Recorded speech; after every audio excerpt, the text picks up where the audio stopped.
told you, Nana, presentation was very, very good. So it's very important that you, during the course, you guys develop skills for making presentations, because this is going to be very useful in your life. So as you say, the presentation, you have to make good slides, and also you have to speak good. Abnana was very good because she was not just reading the slides, but she has very good speaking skills. So very good, Abnana. You didn't understand how the presentation works because you sent me presentation for ancient. So before she sent me a presentation for antiquity, after we did antiquity, then she wanted to make presentation on liberalism after liberalism, but it was very good. In general, when you make presentation, you also make some quotation from original works. But you're very good, you have very good skills, the presentation was good. So, this is the thing. Do we have somebody who's gonna present on Jean-Jacques Rousseau? Yes. So, wait. So, you have quotations from, you have the social contract book? Yeah, okay. Wait. So, we get into Jean-Jacques Rousseau today. Jean-Jacques Rousseau, founding father of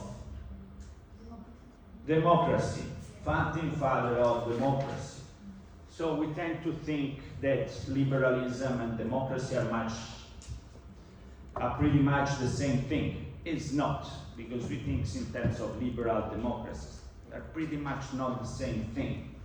Like Donald J. Trump.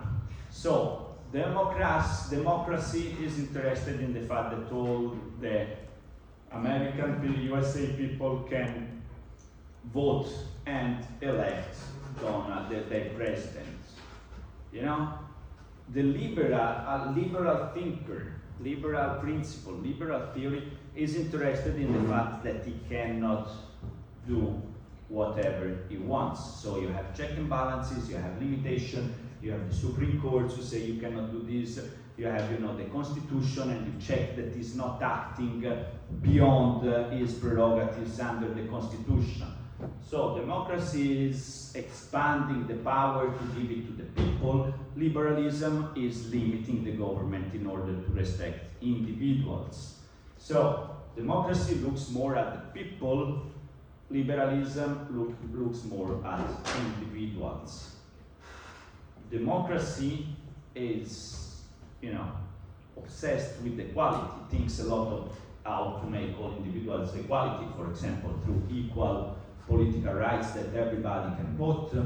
Liberalism is not interested in equality. It's interested, in limited the government so you can expand all your potentials as a citizen, as an individual. So we have seen liberalism through John Locke.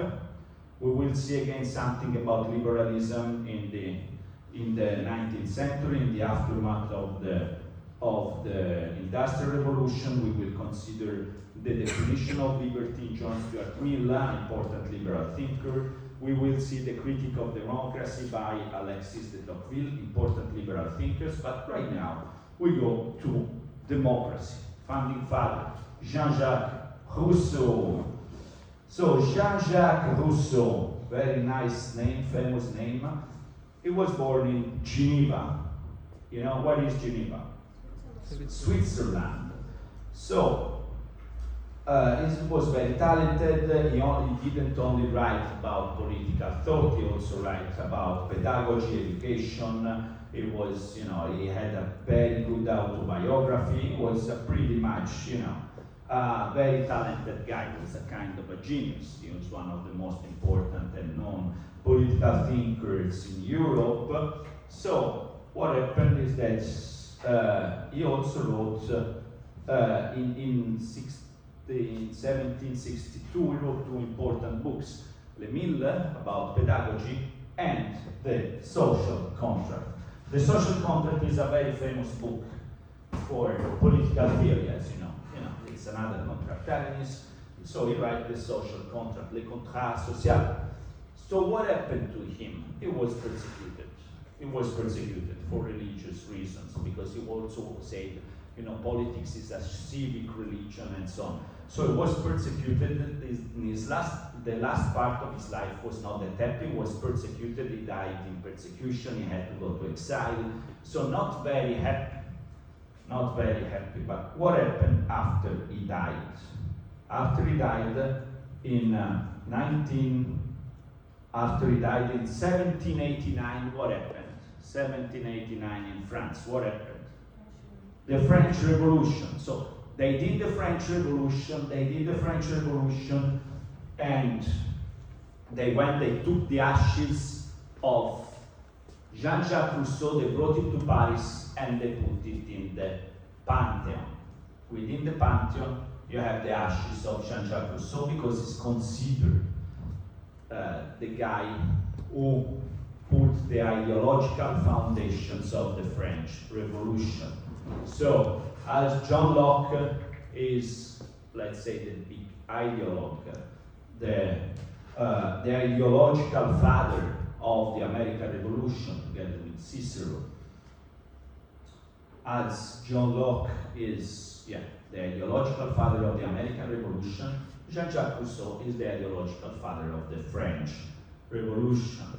So, the founding father of liberalism is very important for the American Revolution. The founding father of democracy is very important for the French Revolution. So, when he died, he was pretty much unhappy, he was persecuted, but after he died, his death, after the French Revolution, they brought his ashes to the Pantheon. If you go to Paris right now, you see one of the most important and beautiful buildings in Paris, the Pantheon. The Pantheon is where all the main, thinkers, inspirators of the principles of the French Republic still are there. And Jean-Jacques Rousseau is one of the most important. So, Geneva, as you know, still nowadays Switzerland is a federalist country divided in small cantons. There is the canton of Geneva, in which they divide it into small cantons because they say that at the canton level in small communities we can do self-government. So it was born in Geneva. Geneva, it was a kind of, city republic. It was living in the Republic of Geneva. It was pretty much advanced, but still, suffrage was limited, citizenship was hereditary, and so on. But it was very, very, very much influenced by being in Geneva, by being in a state who was a dimension, or a city was a good dimension for self-government. So, main works. Okay, the first work is, why is not the title here? So, the first work is a discourse on arts and science, okay? Le discours sur le rétablissement des sciences et des arts contribué, blah, blah, blah. So it's a discourse on science and art.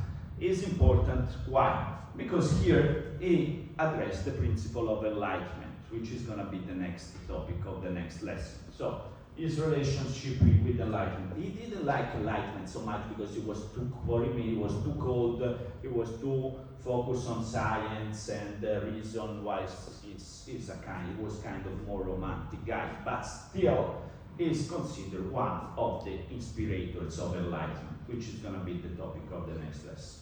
So we're not going to consider this is only important for his relationship with enlightenment. Discours sur les origines et les fondements de l'inégalité parmi les hommes. Discourse over the origin and the foundation of inequalities among humans. So, this book, Discourse on the Origins of Inequality, is a book on the state of nature. So it has two different books. One is on the state of nature, and then you have Le Contrat Social, ou Principe de droit politique, the social contract or principles of political law, political right. And this is about the social contract. So you see here very, very clear the division of contractarianist theory. State of nature, social contract. State of nature, social contract, as in Hobbes, as in Locke. We also have in Rousseau. State of nature and social contract. So we start with the state of nature. Discourse on the arts you have a look, but is less important. Right now we wanna go on this discourse on the origins and the basis of inequality. So the basis of inequality. So liberalism is obsessed with liberty. Democracy is obsessed with equality. That's crucial difference. Liberalism wants to protect and promote freedom. Democracy wants to protect and promote equality. So the problem is, it wants to see why there is inequality among men. Why is there inequality among men? Why? So here we encounter a very different political anthropology compared to Machiavelli and compared to Thomas Hobbes. A positive anthropology. Positive anthropology, as you can see also nowadays in the current political discourse. Positive anthropology, what does it mean? It means that you consider that people are naturally good. People are naturally good means that if you put them in a state of nature where you don't have government, when you don't have police, when you don't have the army, when you don't have the judges, when you don't have the prison, when you don't have, coercion, they behave pretty good. Positive anthropology. So they say they innocent. They originally innocent. Human beings are not that bad. They initially innocent. So, state of nature. State of nature, he completely disagree with Hobbes. He say in a state of nature, the natural man is similar to an animal. He's at peace, it has his own physical needs, but there is abundance in nature because you have fruits, you have vegetables, you have animals, you have fishes, so you can provide for your basic physical needs, and you have your self-love, amour de soi, and you have compassion, pitié. So you behave according to this self-love and compassion, and also you have a kind of empathy with other human beings. If you see another human being suffering, you're not happy, you're not enjoying other people's suffering. So it says, so this is the state of nature, and all men are equal in nature. All men are born equal, they're equal in nature. But what is another characteristic of human beings? Perfectibility. Perfectibility. So, perfectibility, it means that human beings have the capacity to rapidly adapt, to transform, to learn, to better satisfy their needs, to become better version of themselves, to progress, to do progress, to make new things. So this is what brings us changing the original state of nature. In the original state of nature, you have human beings who were very, chill out. They only, you imagine yourself in an island, desolated. Let's say they're gonna destroy. We're gonna be deported in the, I don't know. Let's go to Vulcano or Salina or Lipari. Lipari is too big. Let's say one smaller. Alicudi, Filicudi, in this small island. So in this small island we have fruits, we have nice sea. What are we gonna do? Are we gonna fight each other and blah blah? No. According to Rousseau, we're gonna just enjoy our life because we're lucky, we're Alicudi, Filicudi, we're gonna swim, we're gonna fish, we're gonna cook, we're gonna, we're gonna grow vegetables, and we behave, we live like animals in peace, and we respect each other, and there is compassion, and blah blah blah blah blah, kind of peace and love community, according to the state of nature of Rousseau. But there is also this thing that we are perfectible. So maybe one day I say, okay, but why don't we try to build a proper, a club, a bar, a nice house? So you wanna evolve. You wanna evolve. It's natural for human beings. So this is why this original state of nature changes. But the original state of nature, again, is made by positive anthropology, innate goodness, freedom and equality, absence of evil, limited needs. The corruption comes from civilization, not from anthropology.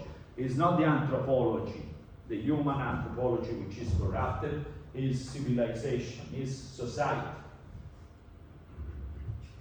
Professor? Yes. I just want to ask a question. Yeah. How has liberalism balanced its commitment to equality with persistence of social and economic inequality? Liberalism? Yes. Liberalism is not interested in inequality. No. We're talking about democracy. Democracy is interested. But it will commit the persistence? Liberalism. Yes. So liberalism is really not committed. According to liberalism, if you look at liberal theory, what is the basis of liberal theory? It's that we must have equal opportunities, but then each of us is pretty much different.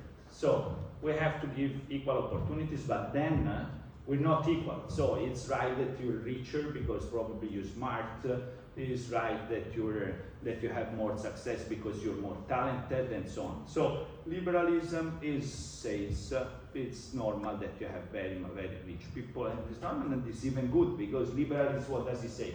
Is inequality is a very good thing because I see that one person is in a better condition than the other person, so I'm stimulated to do better in order to get a better position. Because if everybody is equal, according to liberalism, you have no reason to do better. So inequality for liberalism is a basic foundation for doing better. Clear? So for Rousseau is different. For Rousseau, inequality, it's a big problem. It's a big problem. So, again, positive anthropology. People in their natural state are basically good. It's basically good, so it's the opposite compared to Hobbes. Hobbes say in the natural state people are bad.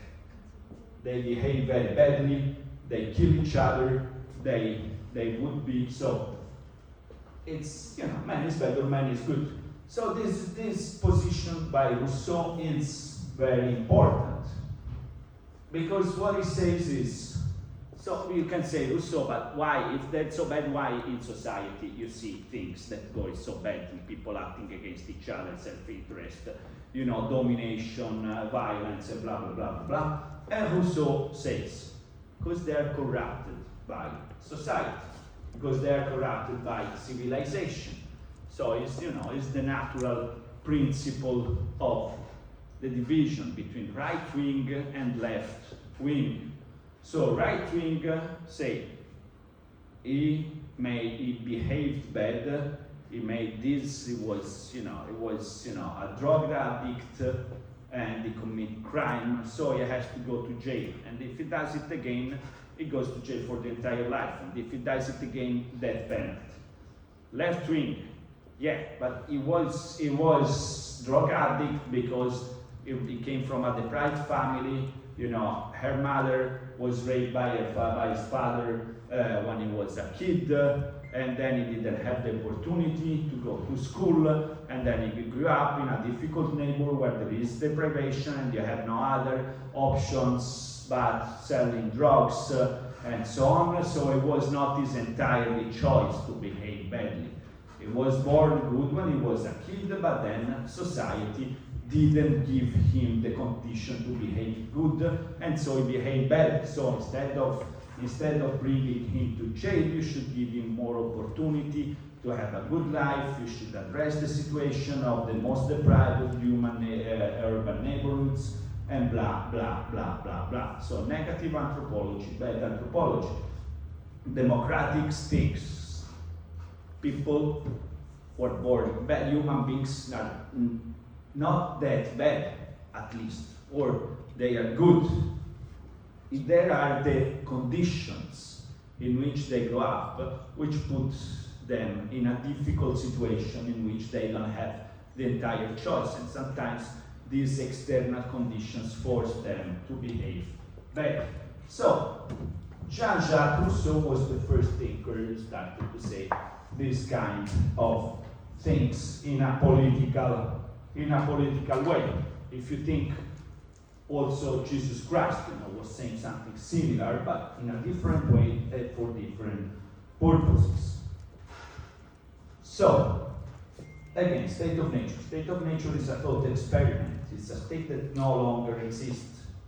Maybe never existed, but it was the man before civilization. So you see it more in an historical way. It says human populations before civilization.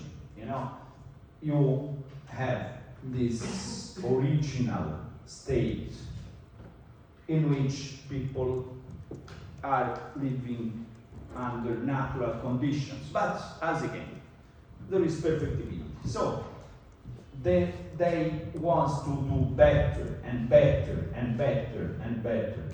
So they start a series of developments.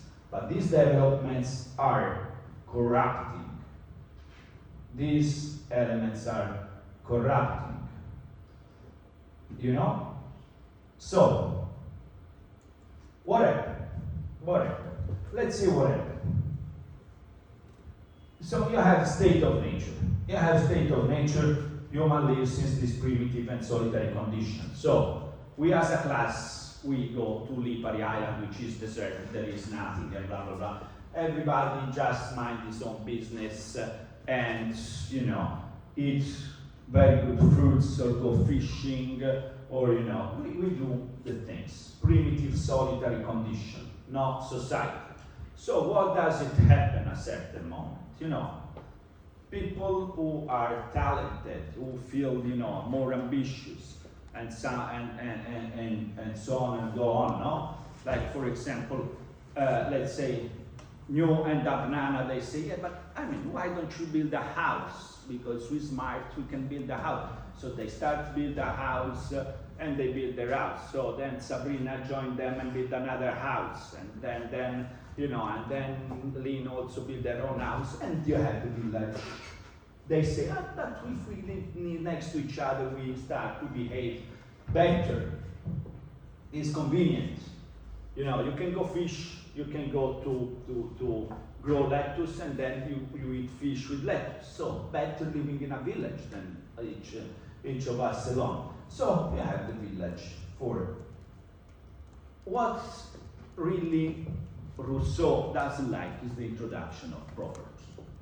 And say at the moment in which you say, okay, in the moment in which Abnan take a field and put a fence on this field and say, this field is mine, is the beginning of corruption for Asman.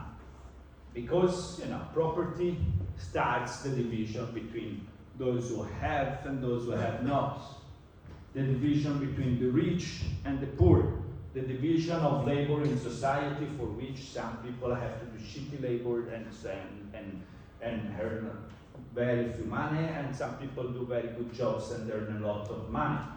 So then property, and then you have the formation of government on the notion of sheltering the poor, protects it says, yeah, I want to protect population, but he only preserves the interest of the rich, of the most powerful. And so he said, at the end, for him, you have tyranny. For him, the situation of Europe at this time was tyranny, because you have the monarchy, you have the aristocracy rule all over the people. So, this is the situation. This is the situation in which you enter civil society and you create a situation in which, for him, the problem was not the problem of the state of nature. The problem was the problem of society at his time. Because society at his time was, was divided between powerful monarchs, aristocrats who have a lot of power, and there is this profound inequality. So it doesn't like inequality, and foreign property is the main source of inequality. This is why we have to do the social contract to radically transform society. So, any question about these points? No questions? Okay, so we have a presentation of social contract, right? So, social contract, the social contract in Jean-Jacques Rousseau. So, again, we see a difference. We see a difference because here we have a positive anthropology. We think that men are good and they're corrupted by society. Society was not giving the possibility. You need a doctor? Is there? So, again, democracy. As you see, democracy is very, very, very different from liberalism. Let's say again, liberalism is about liberty. Liberty is just absence of the state. The absence of the state is to limit government in order to promote the individual, to promote, the thinking of the individual, the capacities of the individual, the potentials of the individual. Democracy is a way in which we say, yeah, since human beings are born equal and good, and they're corrupted by society, why can we replace a situation in which this equality is for real? So, he sees private property as the origin of inequality because it divides rich and poor. Okay, here you have two.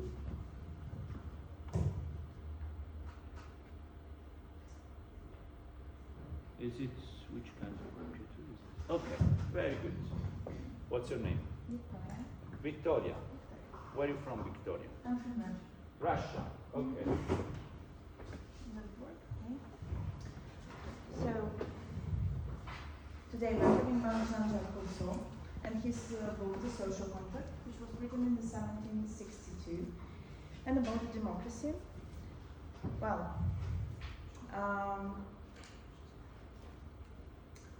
why should we learn about Jean-Jacques Rousseau? He was a French philosopher, born in 1720, and he laid foundation for the modern democracy and the theory of a social contract. His ideas inspired the French Revolution and had profound impact on the political philosophy. His book, The Social Contract, have 4 parts. And the first one, he talked about why people need a social contract and when political power where political power comes from. On the second part, what kind of law should exist and the concept of general will. And the third, how government should function and about the democracy. And the fourth part, the role of citizenship, public assemblies and religions in this state. But today we are talking about democracy mostly. Some historical aspects. The book was written in 1762. At the end of the 7 years war, the large-scale conflict between the major European power that weakened France and fueled public dissatisfaction with the governance. Meanwhile, France was ruled by the Louis XV, and the country was experiencing social and economic crisis, growing inequality and widening gap between the common people and elite. Also, we need to remember that the book was written in Enlightenment era, which provide us such philosophers as Voltaire, Montesquieu, Locke, and Rousseau was inspired by their works, but he took more radical stance on the governance and the role of the people in the political decision making. In fact, I'm not doing such work as my previous colleague. I focused on the quotes, and I want to read some quotes about social contract, sovereignty, general will, and democracy. So, the first one is, the problem is to find a form of association which will defend and protect with the whole common force the person and the good of each associate, and in which each, while uniting himself with all, may still obey himself alone and remain honestly as before. Sovereignty, being nothing less than the exercise of the general will, can never be alienated. The sovereign being formed wholly of the individuals who compose it, neither has nor can have any interest and contrary to theirs. In the general will, as long as the several men together consider themselves to be a single body, they have but a single will, which is concerned with their common preservation and general well-being. The general will is always right and tends to the public advantage. About the democracy. If there were a nation of gods, it would be governed democratically. A government so perfect is not suited for man. In the strict sense of the term, a true democracy has never existed and never will exist.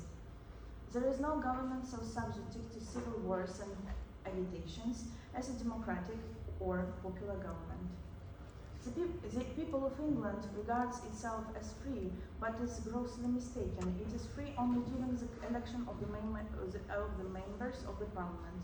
As soon as they are elected, slavery overtakes it, and it is nothing. Democracy suits states are small and poor. So some conclusions. In the social contract, Rousseau argued that democracy is incompatible with the representative institutions, and the sovereign power of the people is unalienable and cannot be delegated. As a direct democracy is possible only in small communities. And he concluded that the legitimate democracy is unfeasible on the scale of nation state. Grazie a tutti.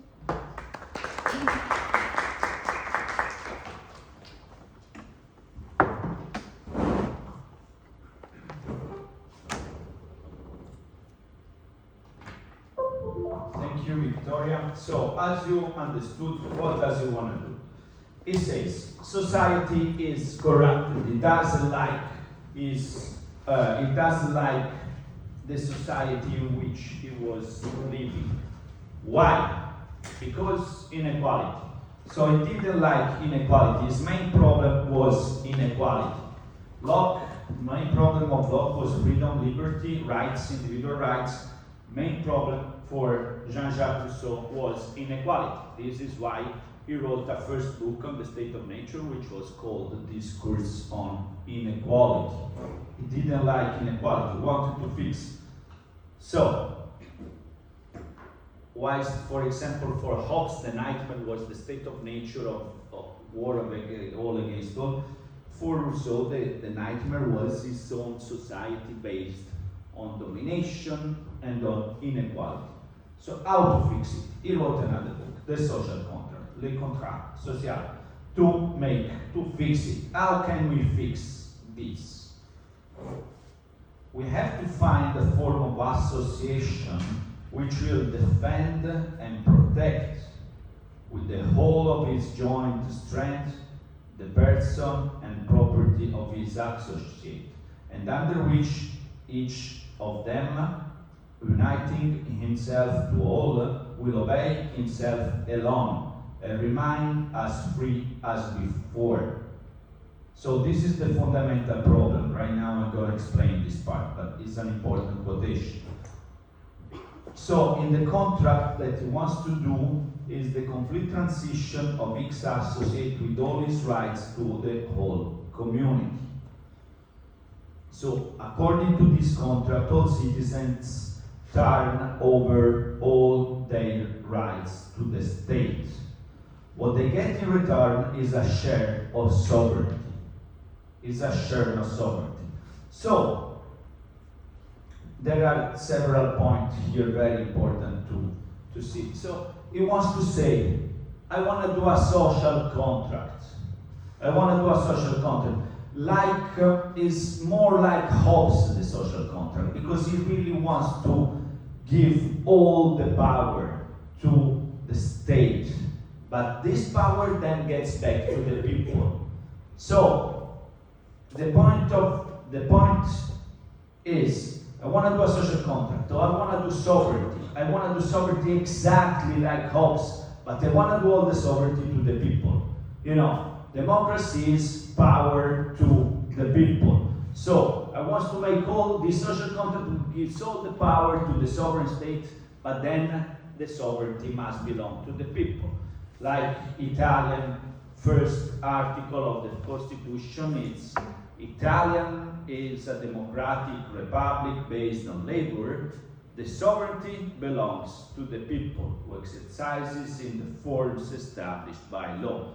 So he wants to make sovereignty, strong sovereignty, very strong sovereignty, just like Hobbes, very strong sovereignty, but he wants to give the sovereignty not to the Leviathan, not to the monarch, not to an assembly of people, but to all the people. Sovereignty is democracy is power to the people, is sovereignty to the people. So he wants to do a strong state. He doesn't give a shit about limitation, liberalism, blah, blah, blah, blah, blah. He wants to make it strong because only by making it strong you can remove inequality. He wants a strong state, but wants to give the power of this state, wants to give its sovereignty to the people. To the people. So, the contract gives each person two different statuses. In one capacity, he is a decision-making member of the community, equal to all other members. In another, he is a subject standing in a particular relationship to the community. Thus, the contract creates a particular relationship between the individual and the public body, which he is a member. So, Rousseau's contract parts ways with the liberal tradition, in that complete submersion in the community entails at least potentially a complete renunciation of negative freedom. So he's not very much interested in negative freedom. He doesn't belong that freedom is the absence of law. So what he thinks is, we have to build a social contract. This social contract must make a strong power, because only a strong power can remove inequality from society. And we must all give all our rights and liberties to this power, because this power is the power of the people. It is based on the idea of general will. So we as a community in a democracy, if we want to be democratic, we have to say, okay, we all together can decide everything. No limitation, no negative freedom, not individual rights. We can decide everything. But what decide everything is our general will, is our collective decision. It's a decision that we make all together. This is democracy. This is democratic decision. Democracy means we sit together and we make decisions all together. Okay? So, we have the general will. The general will should make decisions. We sit down all together, we're equal in this assembly. And this assembly has to express the general will, and we have all to obey to the general will. If you think about it, democracy is exactly like this. If 51% makes a decision, 49% have to stick with this decision. You know, if we're gonna elect the president, you know, and we elect the president of our assembly, yeah, the 49% who didn't elect this president has to, comply with this president. This is democracy. We make an assembly, we go all the power to all of us, all the power to the people, but when we make a decision we have to stick with this decision. So, let's see the crucial point. Positive freedom. Positive freedom. This is different.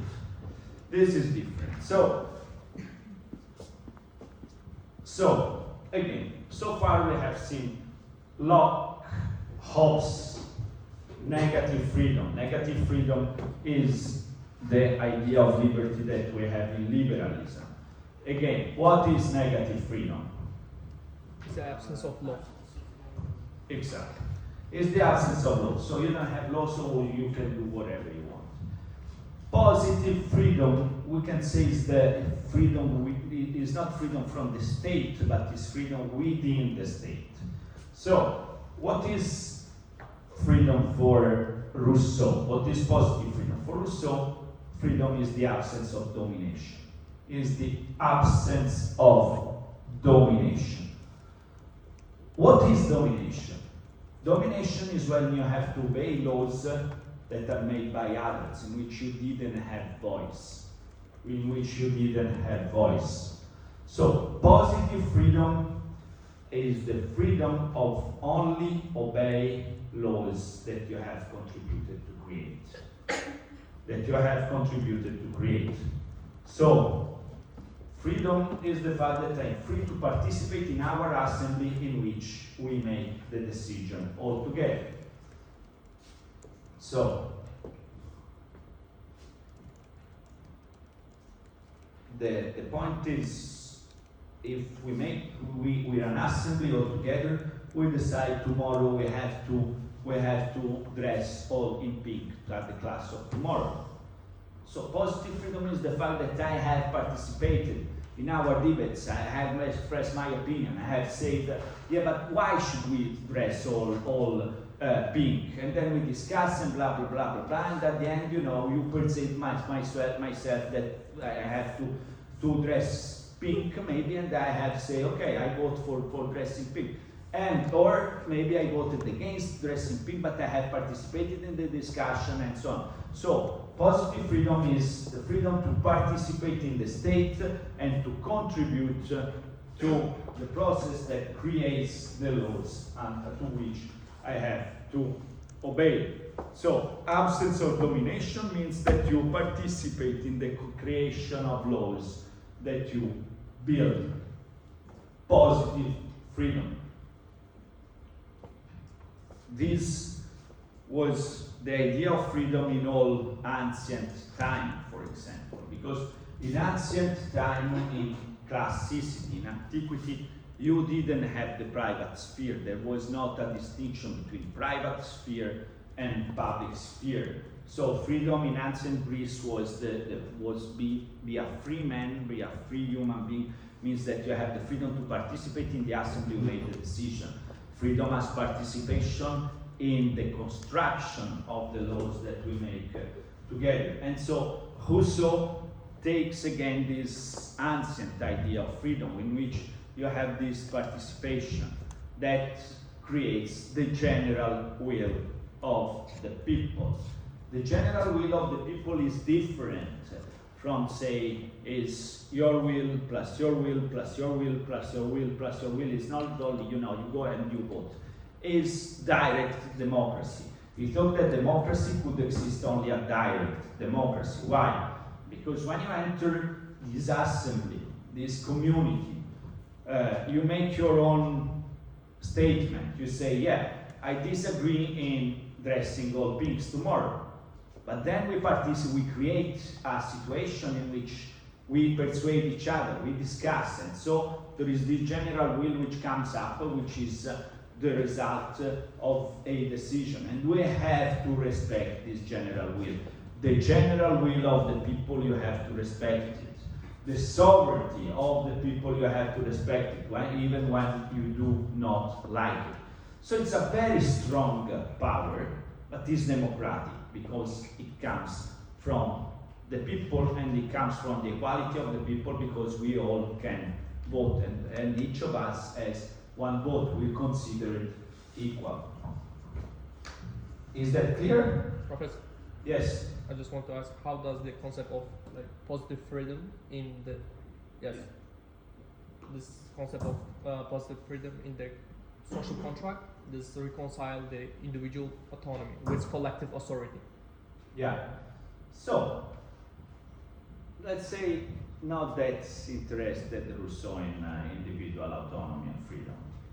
He's not very much interested. So, for Rousseau, you know, if you look at individual autonomy and freedom, it brings back to the you accumulate private property and you do self-interest, and you know, if you have some bad men in society, they can do whatever you want. So this is a problem. This is a problem. Why? Because then the French revolutionaries, when we're gonna see the French revolutionaries, we will see this concept of general will of the people who dominates in the French Revolution. You have Robespierre, the Jacobini, the Jacobins. You know, it was the most radical party. They read Rousseau very, very, very, very much, the Jacobins.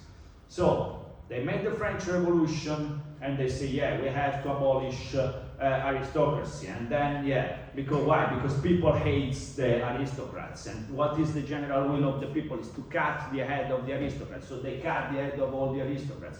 Then the revolution was going on, but then they have the opposition from one part. Yeah, we have to cut. So it was called the terror. It was called the terror because he didn't give a shit anymore about individuals. He said we have to feel the general will. We have to feel the sovereignty of the people, la souveraineté populaire.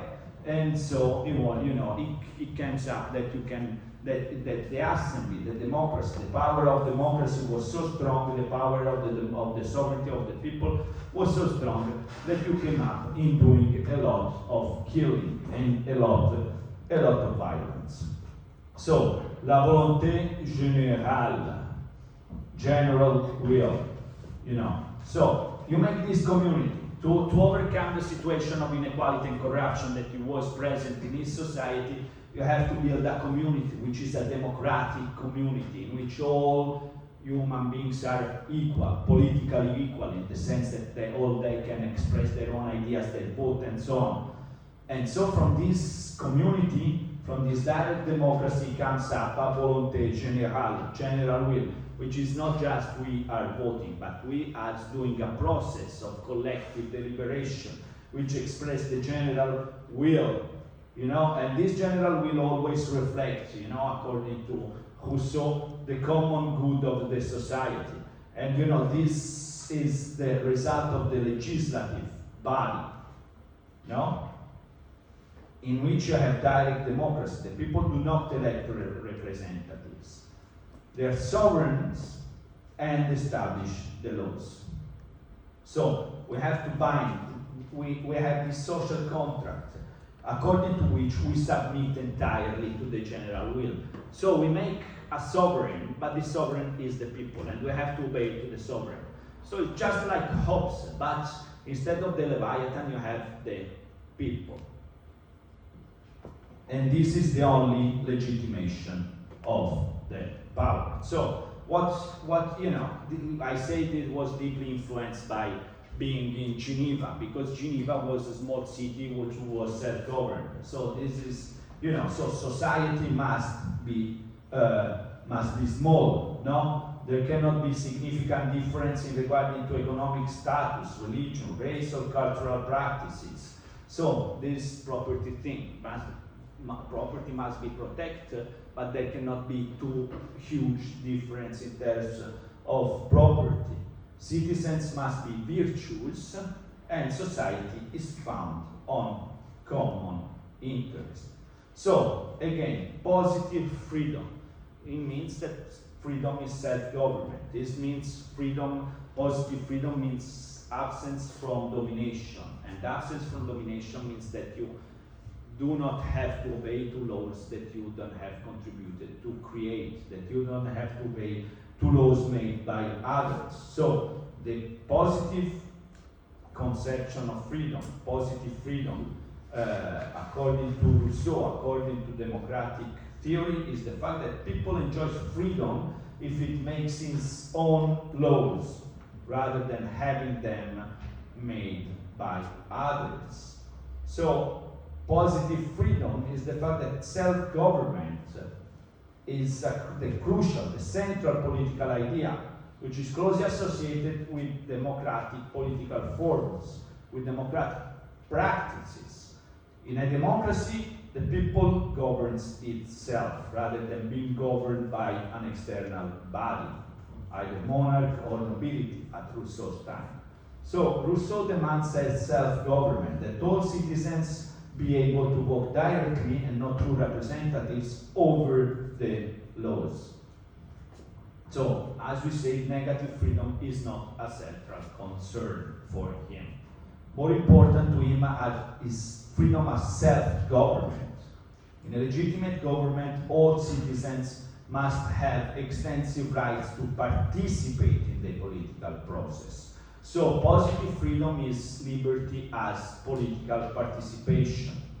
His reason for is perhaps bound with his great concern for equality and lack of dependence.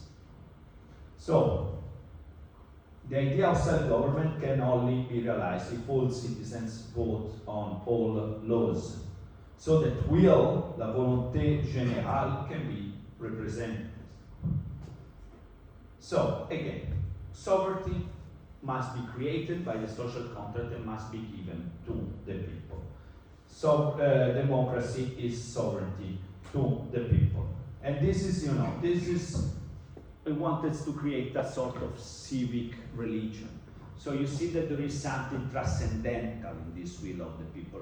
You feel that the people is not, just the addition of all the individuals, but it's something more, it's something that has a volonté générale. So you have a kind of metaphysic, you have a kind of transcendental being in this democratic process, so that is said we have to transfer, all the symbolism that we have to in religion and blah, blah, blah, to the republic. We must create a civic religion, like they did indeed in the Pantheon in Paris, which secularized,